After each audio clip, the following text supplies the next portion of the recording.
What's up? Hello. Video on more Blurple stuff because it seemed a lot of people who watch my stuff reacted really well to the Blurple content, and of course, I've always been in favor of what people like to see and what people ask me and talk about, and just what does well in response to most of my content.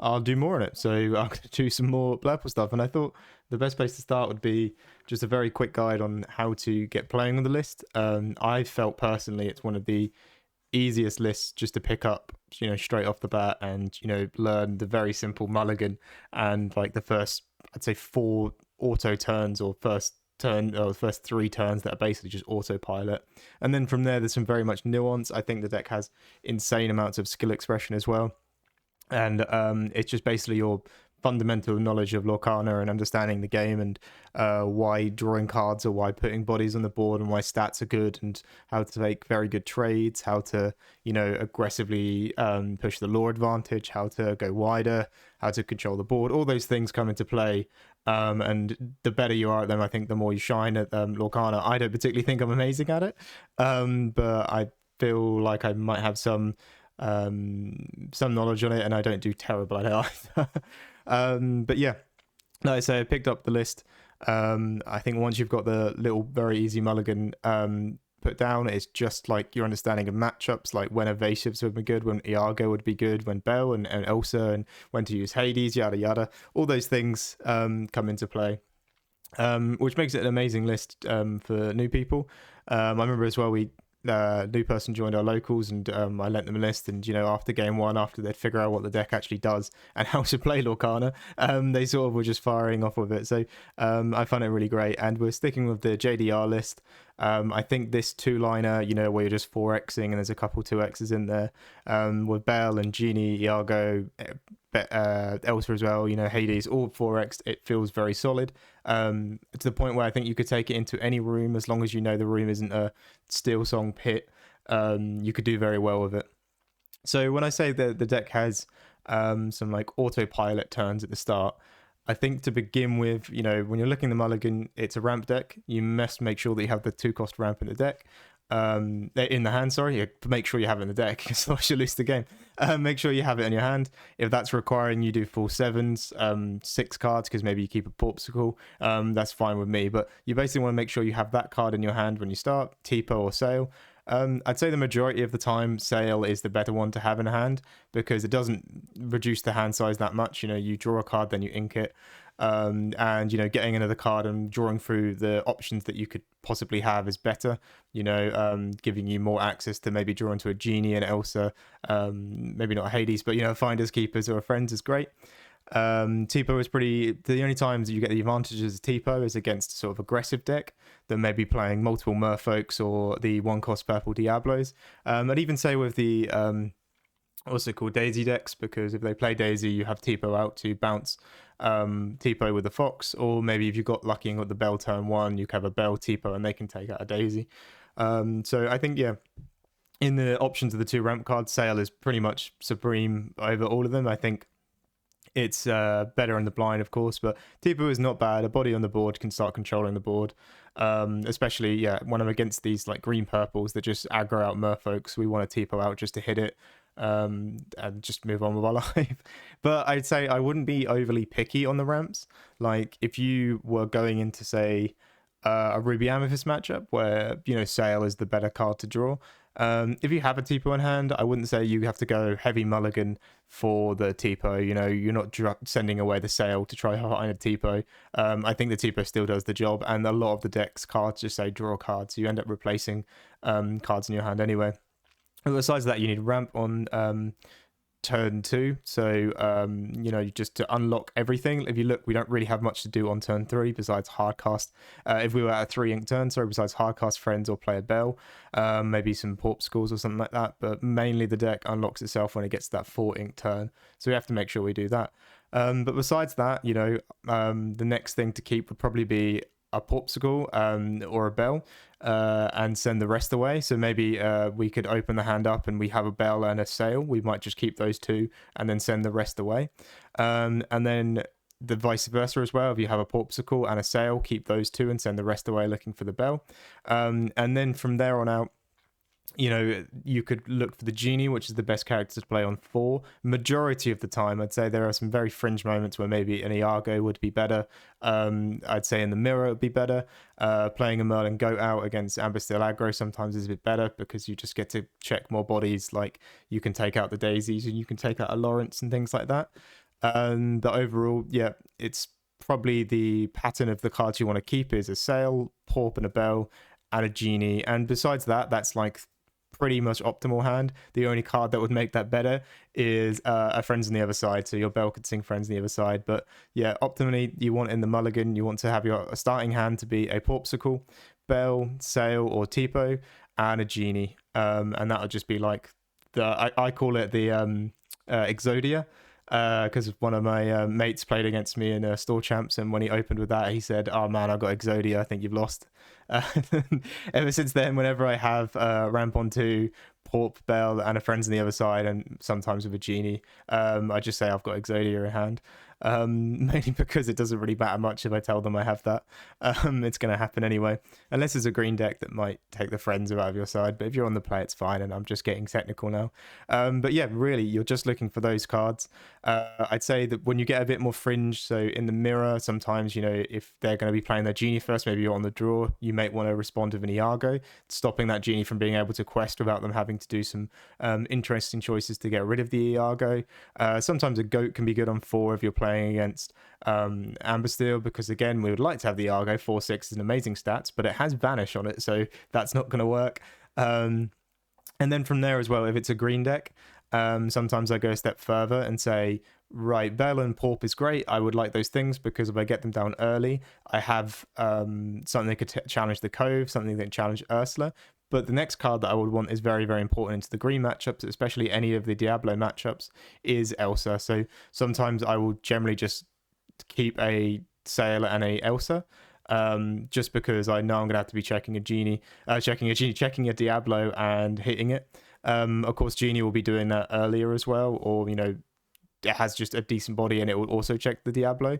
But what we're kind of looking to do is not just remove the Diablo, it's the 3-cost Ursula that they can play down and start singing, because when basically the weak spot of Blurple is it doesn't really sing much. It sings Friends from Bell at the start, which is great. Card advantage is amazing, and it does really, that is a really amazing play into things that aren't steel decks. But when you play against steel's removal and they get to sing things like if Ursula sings Strength twice or Let the Storm twice, you're in just a really rough spot there.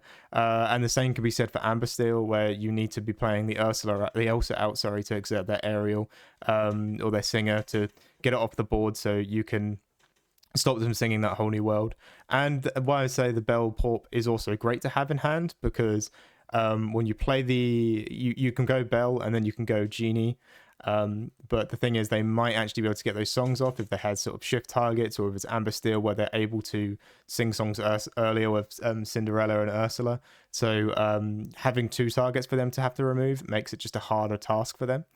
And also when you play the Elsa, you will exert the Ursula or the Ariel, and you're going to want something to hit it, because you only do 2 damage. So you're going to want your Genie, your Bell to stick. Sometimes even like Tipo will be enough. So if you can get to a point where you've gone Bell, Tipo, Genie into Elsa, you know, at that point you've just got so many characters on the board that when you exert their prime characters like the Ariel or the Ursula, you'll have 2 characters to run in and take them out.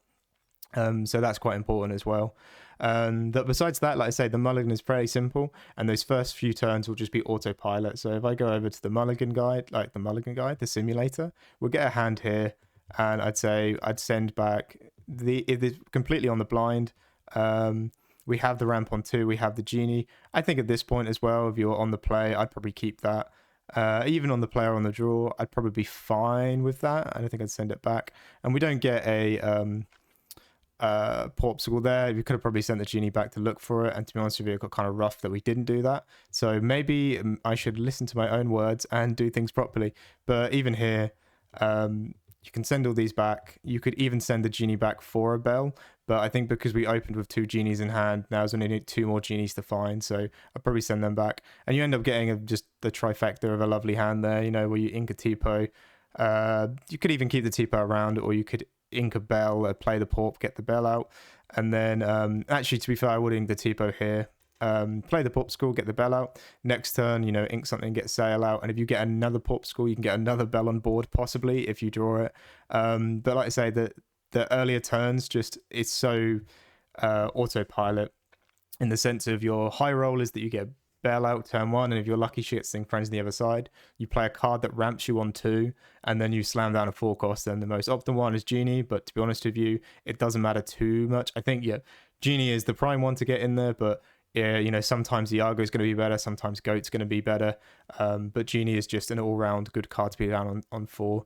So if I go through one more again, it's very simple. Like here, I think we send it all back, because if we don't get ramp on 2, it kind of sucks. And I've even sometimes sent back 6 and I don't get ramp on 2, but I've done something like keep a bell in hand, hoping that I get a popsicle. And we send that all back, and then we end up getting, like I say, we don't have the bell turn 1, but it's a fairly decent hand where we're going to be ramping on 2 and playing a 4 drop down.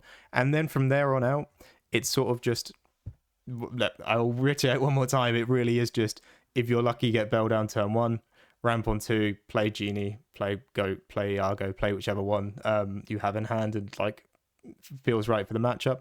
And then from there on out, it really is just a big game of using your Elsa and your bell correctly to sort of fundamentally beat them at Lorcana by moving damage around, keeping your things safe, getting rid of their prime targets like an Ursula or an Ariel or a Diablo, or even tapping down a Tragic Beast.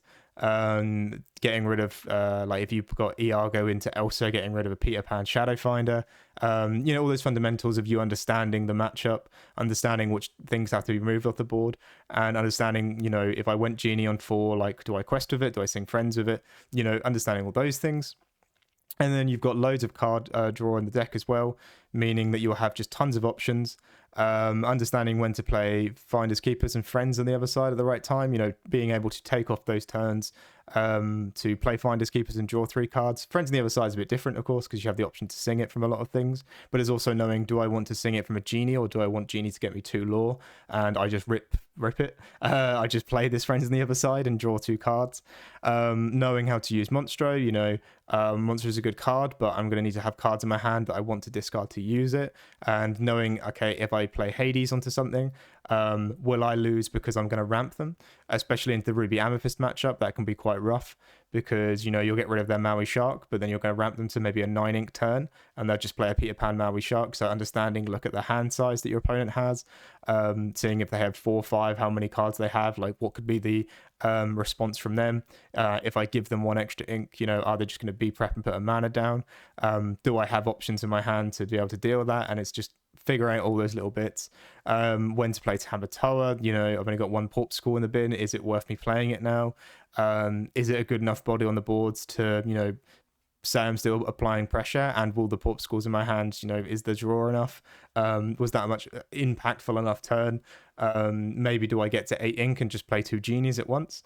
It's really just comes down to the absolute fundamentals of the game, and I just really enjoy it for that aspect, especially in a set right now where there is just so many high rolls. Like, you can do very, very well in this set just by going double Daisy, Lady Piglet, or something like that. Having a deck that's just playing really fundamental Lorcana, and you kind of will win a lot of your matchups just based on the fact that you outvalue your opponent. You draw more cards than them, you play a ink advantage majority of the time, majority of matchups, of course. The other Sapphire matchups you don't. And just knowing when to take trades, how to remove things, and how to use all of these cards in just a combination that ends up winning you the game. So like I say, the Mulligan is fairly simple to understand. I could go through one more again because I want to. It's that easy. I think goldfishing this deck is really fun as well. Again, just here, you don't need any of these cards. You just need that ramp on 2. Maybe if it was a mirror, you could perhaps keep the Iago, and you need to use it. But blind complete, you don't need to. You'd send them all back, and there you go. You've still got up. I think I clicked the Argo. I can't remember what I did. But you've got ramp. You've got ways to get you've got a 4 drop down, and if at any point you need to draw more cards, you've got Finders, Keepers in there as well. So the deck rarely bricks, even when you have Hades in your opening hand, because you've got 8 uninkables in this list. So you can do these really heavy mulligans as well every game. But yeah, there's all the basics, I think, to get you going. Like I say, it's just understanding the fundamentals of, good trades, good value, why having a bunch of cards in your hand is very good in Lorcana. Knowing also in some matchups I probably don't want a bunch of cards in my hand, say like Amber Steel and decks that maybe use Beyond the Horizon. But like I say, it's really autopilot Mulligan, really autopilot the first four turns, and then from there on out, it's just sort of figuring out the best combination of these cards and how to use them to win the game. So yeah, if anyone else enjoys Blurple, please let me know. So I'm fairly new to playing the deck competitively, but it just feels like a very good fit.